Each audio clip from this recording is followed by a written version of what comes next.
Merry Christmas and a Happy New Year. I didn't actually expect that we would get a chapter on Christmas, but here we are. And if you are an Ohma fan, this is actually, you're feasting right now, because Ohma has become a monster at this point. His display in this chapter and possibly in his next rematch fight against Sekibeyashi could put him as one of the strongest characters in the series, or at least he might be moving up a few ranks than where he was before. But let's get into the chapter itself, and the chapter is called Versus SJPW, which actually stands for Super Japan Pro Wrestling Dojo. It's the dojo part that's not in the acronyms. But we start off with the chapter with Haro versus Ohma, it seems. Haro, he's charging in. We see him charging in against Ohma, and he's putting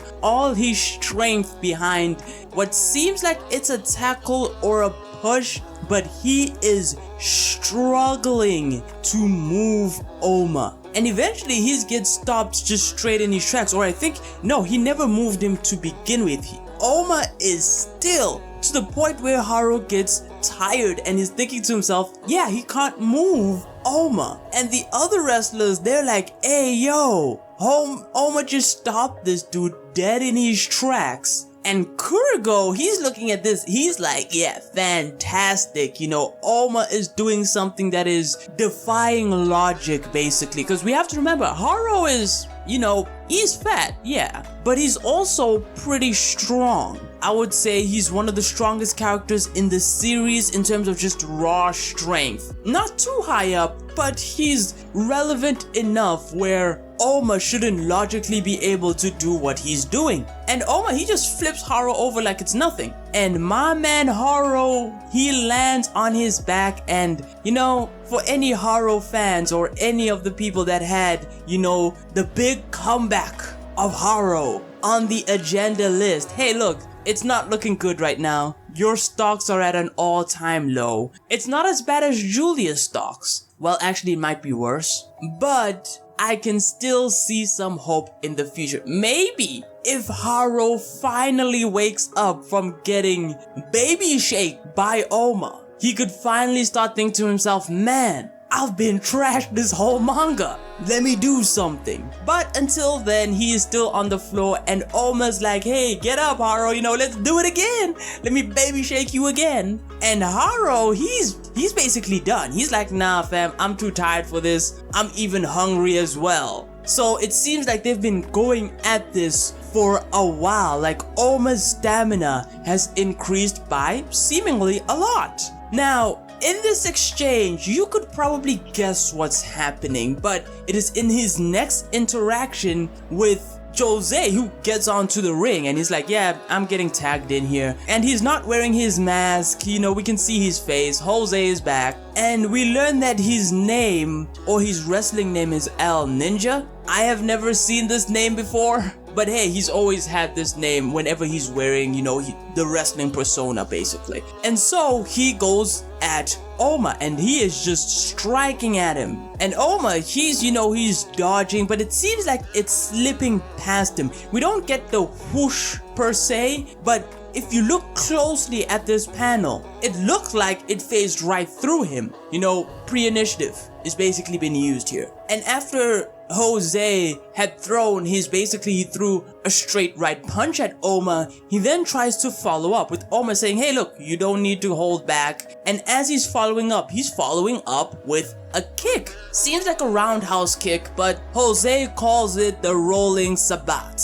And when he kicks Ohma, we see the puff. And this is an indication of what is going on, because we've seen this before with the connector being able to completely nullify your opponent's attacks. Like, it does nothing to you. And though I probably need to do a video on this, because this is not the same as water cutter. Water cutter, when we see Faye use it, you could see him get blown back from the force. Here, not even that happens. It's just a puff. Ohma's in place. He shifts where he is though, so he sort of changes position for this. But Jose is rightfully surprised at this. He's like, look, I tried to really, I tried to kick him here, and that has done absolutely nothing. And so Jose, he follows up with another right punch using the momentum that he was getting from the roundhouse kick. And I kind of like this moment right here. Good choreography, but it also shows Ohma paying attention in a different way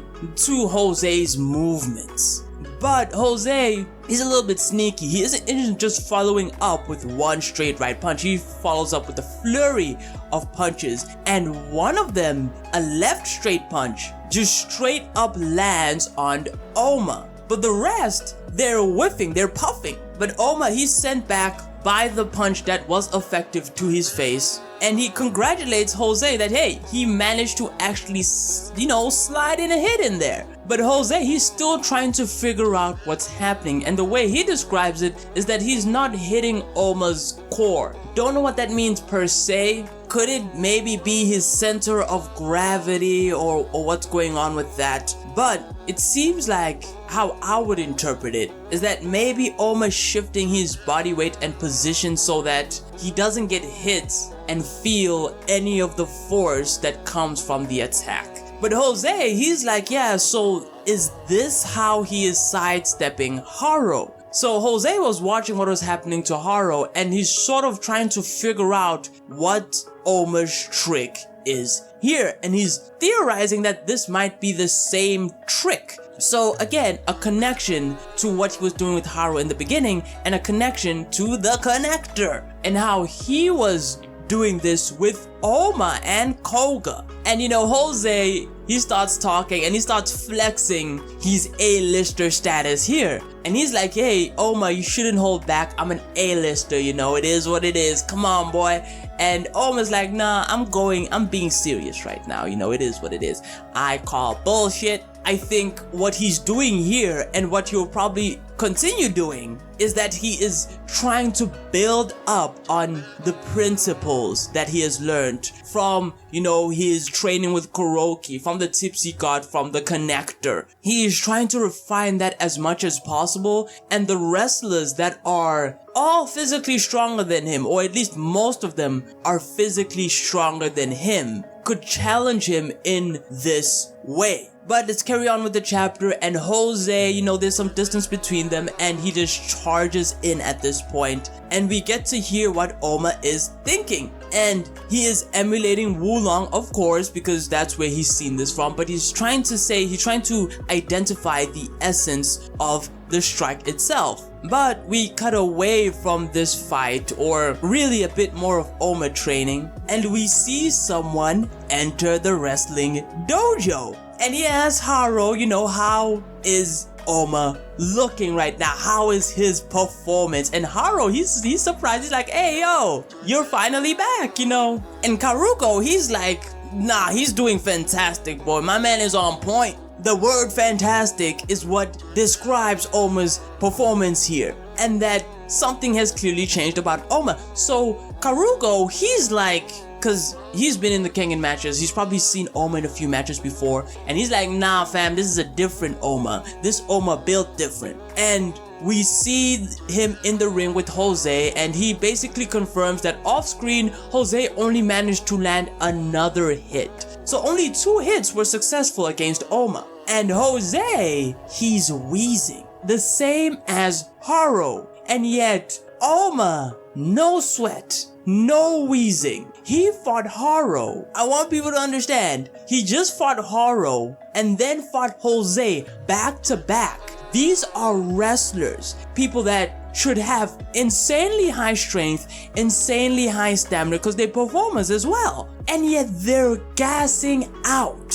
Back to back, they're gassing out. We've seen their endurance in the beginning of Kengan Omega. These wrestlers have strength and stamina. And Jose, he's like, man, this is a nightmare scenario for him, because he's being toyed with. He can tell. He's like, man, I'm being toyed with. I'm gassing out. I can only hit 2 hits on him, and they're not even effective. And at this point, we get to see someone hop into the ring, and it is my boy, the boy Sekibeyashi. And hype is what I can say I felt when I saw this, because I realized we're getting a rematch. Sekibeyashi versus Ohma round 2.